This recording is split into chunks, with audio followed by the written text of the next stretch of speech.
Welcome to Flashpoints. I'm Jeff Pegues, joined as usual by CBS News senior national security analyst Juan Zarate, and we wanted to focus on Afghanistan. The president has announced a change in the timetable for the withdrawal of troops. What is your assessment on the plans now? Well, I think what you have is a reassessment of the number of troops to be committed for this year, for 2015. And an emerging debate, although President Obama has tried to quash this a bit, an emerging debate as to whether or not there should be residual forces left after 2016. Of course, the president has announced and reiterated the desire to have all U.S. troops out at the end of 2016. He very much wants that, I think, as a thematic. The challenge, of course, Jeff, is that the security situation on the ground may be that we require additional troops to continue the training, to continue the counterterrorism mission. And we now have President Ghani from Afghanistan being pretty clear and not just thanking the American people for their support, but asking for continued support moving forward. And I think that starts to change some of the dialogue and dynamics as well. Well, let's talk about the Afghan president. This is someone that you've spent time with. Is this sort of a reset in some ways, maybe not, of the relationship between the country's two leaders? Absolutely, and I think between the two countries themselves, because the relationship with Hamid Karzai grew acrimonious. There was a lot of distrust that grew between the countries and the leadership, and that was corrosive. President Ghani, who knows the U.S. well, former World Bank official, former finance ministry, which is when I got to deal with him when I was at the U.S. Treasury. He's incredibly savvy, knows the West and the U.S. Intimately, and understood that there was a corrosion in that relationship and that the U.S. not only had sacrificed years of blood and treasure, but was also and is also important moving forward.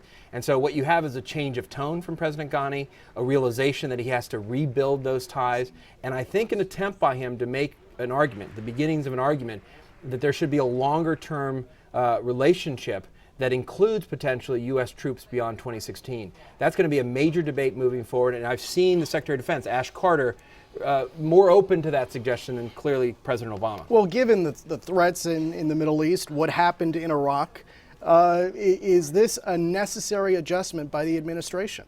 I think you have to reconsider the plan that was announced, about a year and a half, 2 years ago. The situation has changed.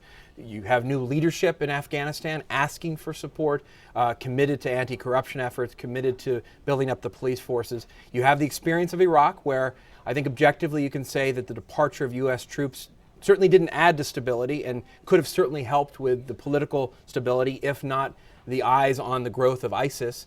And certainly we have to take into account what's happening with the Taliban and al-Qaeda, because if in fact we leave in 2016 and al-Qaeda and the Taliban establish safe havens yet again, are we going to be caught in the same kind of quandary we are with ISIS in Syria and Iraq? And so I think any president would be responsible in reassessing what he announced a couple of years ago, given the changing landscape.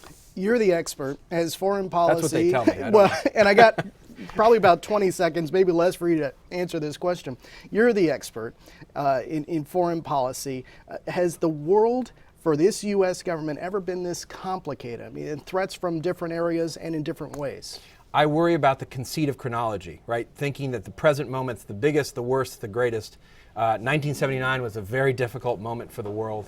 Keep in mind everything that was happening then. We can talk about that later.